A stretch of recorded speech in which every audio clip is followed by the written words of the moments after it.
What is democracy? Is it a form of government?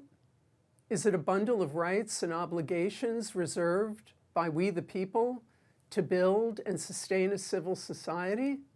Is it a way of life? Discover a few minutes at a time what democracy looks like, sounds like, tastes like, feels like through Civics 101, interviews, life out and about town, and acts of kindness, highlighting you the person and we the people. I'm Beth Radow, co-president of the Larchmont Mamaroneck, New York chapter of the League of Women Voters. I'll be your guide. Thank you for traveling along on this journey. Change will not come if we wait for some other person or if we wait for some other time. We are the ones we've been waiting for. The health of the democratic spirit itself is at issue, and the renewal of that spirit is the urgent task at hand. The very identity of our nation depends on the passing of civic ideals to the next generation.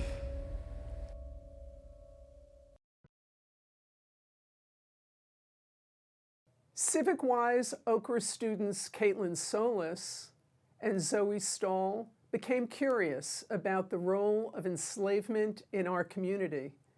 They explored the topic through research, collaboration with the Mamaroneck Historical Society, and local mentors. Next, we'll take a virtual guided walking tour through an historic portion of the village of Mamaroneck to learn what they discovered. My name is Caitlin Solis. I am a graduating senior at Mamaroneck High School. Today, I will be discussing one of the sites on the Larchmont Mamaroneck Historical Trail on Enslavement. Unfortunately, my partner in this project, Zoe Stahl, was unable to record at the time of this episode. I will be speaking for both of us as I guide you through our process of creating the trail as well as the narrative behind an important site. Throughout our 4 years at Mamaroneck High School, we have participated in the original Civic Research and Action Program, or OCRA. Through the OCRA program, we were able to develop the Mamaroneck Historical Walking Trail on Enslavement, an interactive QR code walking trail designed to shed light on Mamaroneck's 3 centuries-long history of slavery. You can find our website on the Mamaroneck Historical Society's page at www.mamaroneckhistoricalsociety.org/OCRA. Our project is separated into 2 trails, Trail A and Trail B. Today we will be covering the Old Town of Mamaroneck Cemetery, a site on Trail A. The Old Town of Mamaroneck Cemetery, also known as the former site of Gilbert Budd's farm, is located on Mount Pleasant Avenue just before Mamaroneck Avenue. Although the site is adjacent to such a busy street, it appears somewhat hidden to the passerby. The site is visible just above the stone wall that guards it. A gate in front marks the entrance. As I mentioned, the site is now referred to as the Old Town Mamaroneck Cemetery, but it didn't always look the way it does today. In fact, it used to be the farm of Gilbert Budd, an important character in Mamaroneck's history. Gilbert Budd lived from 1744 to 1813 and served in the Continental Army under George Washington during the American Revolution. Because Mamaroneck used to be mostly farmland, many settled here after the war, including Budd. He became one of the most prominent enslavers in Mamaroneck. Budd's involvement in slavery represents one of the many contradictions within the local area. He fought for the country to be free, but was responsible for restricting those freedoms from others. And if you look closer into some of the other characters on our trail, you realize that it was unusual for Mamaroneck residents to be patriots. Most of the wealthy people in Mamaroneck during this time were loyalists, so Budd was a bit of an anomaly. While in Mamaroneck, Budd served as town supervisor and town clerk, so he was involved in the day-to-day life of Mamaroneck citizens. He was also well off. Holding a government position during that time was not a job the average person held. And because Budd was well off, he was able to purchase the farmland in 1785 for $952 after bidding. That comes out to about $3,135 today. This property was so big that it was actually 2 farms combined into one, consisting of the Hadley farm, spanning 62 acres, and the Homestead Farm, spanning 182 acres. At the time of purchase, the land hosted pear, apricot, and nectarine orchards. There was also a barn, coach house, and dairy house. Pretty hard to picture when looking at it today. Today, the current site looks completely different. It contains no remnants of the farm that once included this property. At the back of this property lies a rectangular tomb. This tomb is believed to hold the graves of the Budd family, the one reminder of the people who once occupied this area in the 1700s. At this point, you might be wondering what exactly was Gilbert Budd's connection to slavery. As mentioned, he was one of Mamaronec's largest enslavers from 1790 to 1810. About this time, New York State passed an act for the gradual abolition of slavery that ensured all African American children born into slavery after July 4th, 1799, would be freed after their productive years. Before this date, most enslaved people were mentioned in the census under a number rather than a name. It's because of this development in 1799 that gives us so much insight into Gilbert Budd and his involvement with slavery in comparison to some of the other enslavers who came before him.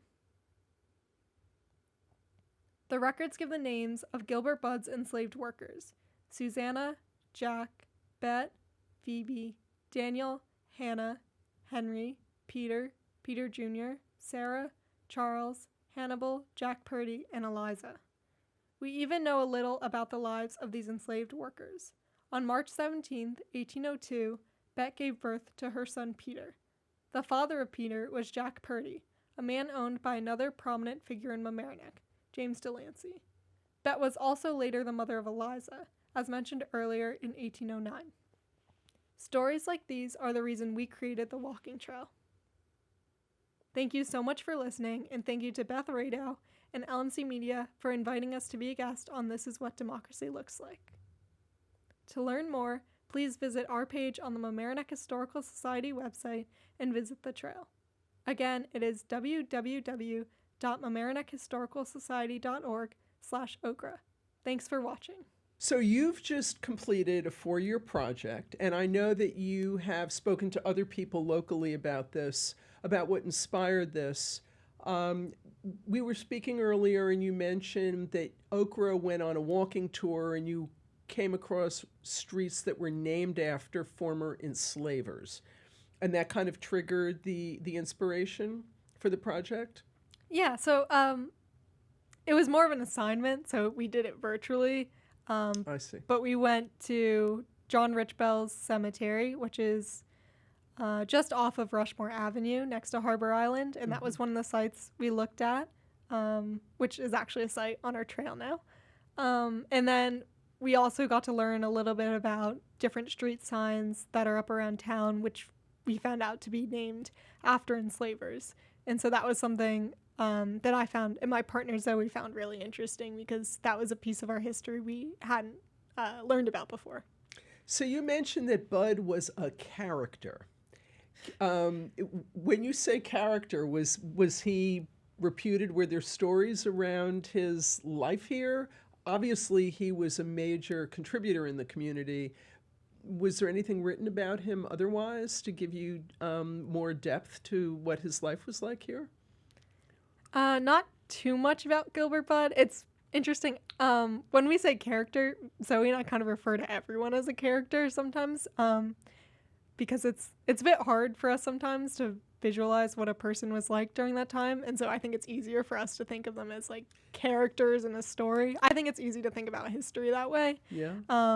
So we don't know too much about his personality or anything. I mentioned before he was town supervisor and town clerk, so he was really involved in the community. But yeah, we don't know too much about his personal life. Pretty much everything we know about a person's personal life comes from if there were journal entries that they're included in that were written during that time. No visuals of these people. No visuals. Except if they were if they were a little famous outside of Mamaroneck. Like we have Caleb Heathcote, and he was mayor of New York City, so we do know what he looked like. Right, and we've got Heathcote Road near here. I mean, there are a lot of these names that are, that are integrated into our community. I noticed that you quoted Lucretia Mott. at the end of your message on the website. And Lucretia Mott figures into the suffragist movement. What inspired you to include her in your synopsis? So Lucretia Mott actually lived in Mamaroneck for a very short time. She had married into the Mott family, which was a big Quaker family here in Mamaroneck. And so she actually didn't really join the suffragist movement, I think, until after she moved to Mamaroneck. This was very early in her life. But her husband they were both Quakers. And so they were really against the use of enslaved labor. They refused to use any products that were produced by enslaved people in Mamaroneck. So they often used substitutes for a lot of things. Like I think they used maple syrup instead of sugar, and they wouldn't use cotton. Yeah, but they actually are, like many people on our trail, a bit of a contradiction because they did actually have enslaved labor. Their family. Motts. Yeah. Their family did. Yeah. So that was interesting. But yeah, we felt that a lot of the quotes that she has really related to the abolitionist movement, and we felt like that was a kind of inspiring, hopeful thing to add at the end of our trail, since a lot of the history is really bleak. Were they outspoken at the time about that locally? Do you know? We know that Quaker movement was. I don't know if we have any records of the Mott family specifically. I mean, I mentioned James Mott. He refused to use any products, and that was documented. There was a group called the New York Society of Friends, which was a kind of a branch of the Quaker movement, and they met in Scarsdale at a meeting house, and they said at one of their meetings that they would basically disavow any of their members who still had enslaved people. And so that was kind of a small action of resistance, I would say. But we don't have too much documentation on people speaking out about it. Here you are, you're going to college now, and you've completed the project. You've completed the project, but we were talking earlier, and you said there's always more to do in terms of discovering, what's next. What might be other things that you would think would be interesting to find out about? Are there any unanswered questions that you had when you stopped when you did? Well, we were talking about earlier the graves of enslaved people. Yeah. That's something we're still not entirely sure about. The Mamaroneck Historical Society, who's been helping a lot with our project, they had done some research into the Delancey Cemetery, which is also a site on our trail. And that cemetery, in the back, there's a couple of stones that they believe are the markers for the graves of enslaved people, but we're not entirely sure. They still have to confirm it. But we know the names of a lot of people who are enslaved here, but we don't know where they're buried, so that's something we want to look into. And then also, while we were doing this project, so much of our research was focused on the enslavers because that's really where all the information and that's available to us was. And so I think if we had a little more time, or if anyone wants to pick up our project, we would probably look closer into the lives of the enslaved people themselves, even though there's not a ton of research on them. But I just feel like there's always more that we could look into. I agree with you that, it's a conversation worthy of continuing. And I know that the community is, better for the project that you've done. And there's the memorial that's going to be put up right outside the town center, which is in process, right? Which is paying homage to enslaved people in the community. So this is an ongoing discussion, and there are a number of people in the community that you had an opportunity to interact with. What was it like to be able to interact with people who, were doing this professionally, if you will, the Realm Project, et cetera? How was that interaction, and how did that fit into your project? It was really great. I feel like when you're doing local history research, it kind of feels like there's so many different organizations and every person has like a piece to the puzzle. Yeah. So we had talked to Realm, recognizing enslaved African Americans in Larchmont and Mamaroneck. They're the ones doing the memorial. And Ned Benton at Realm had done a lot of great work into researching the names of enslaved people and even looking into a couple of the people specifically. And so we really relied on his research. We just recently started talking to a group at the county level who's done a lot of research into the Revolutionary War specifically. And so like that's also a piece of the puzzle that we can kind of add in and think about how enslaved people here were impacted during like major events like that in the community. And then of course the Mamaroneck Historical Society has also done a lot of really great work, and a lot of it's done on the members' own time instead of, you know, as a group. It's done by a lot of really great individuals. So you're happy with the project? I'm happy with the project. Yeah, it's really great. I'm going to take the walk. And is there anything else you want to add? I think that's it. I just want to say all of our QR codes are up now if you want to go around. We finally got them installed. Awesome. That's great. Yeah, thank you so much for having us. Oh, you're welcome. It's a pleasure to have you. Thanks.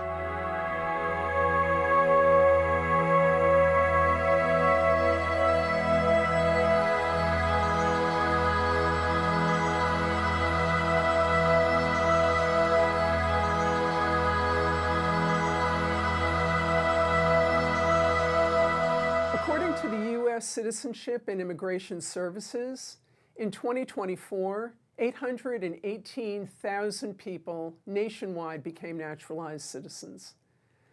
Westchester's citizenship data shows 25.4% of the county's population is foreign-born. Approximately 13% are naturalized citizens. 12.4% are not naturalized citizens, but may be in the process of becoming citizens. Naturalization is a multi-step process culminating in United States citizenship for foreign citizens after fulfillment of federal immigration requirements, which include, among other things, personal background information, a period of residency in the United States, the ability to read and write English, an understanding of American history, and demonstration of good moral character.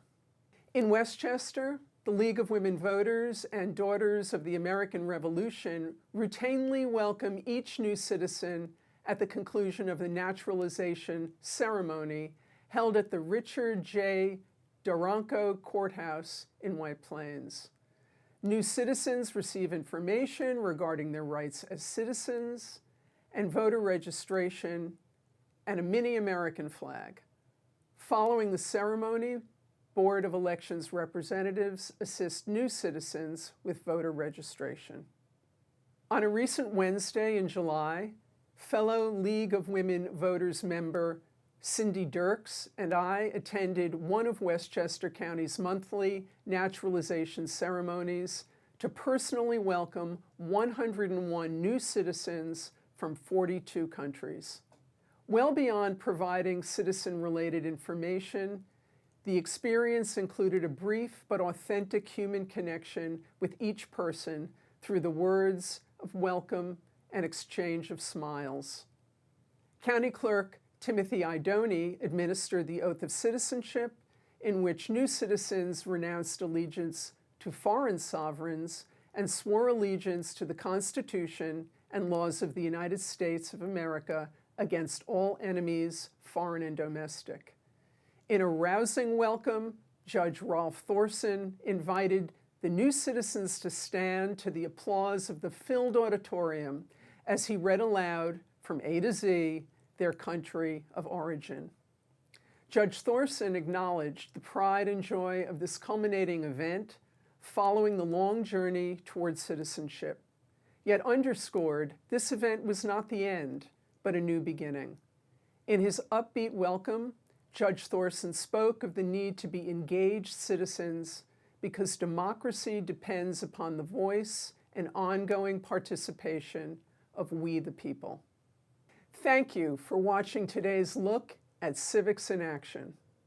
Until next time, whether you are a lifelong American citizen, student, new citizen, or on your way, the best way to predict America's future is to create it. I'm Beth Radow, and this is what democracy looks like.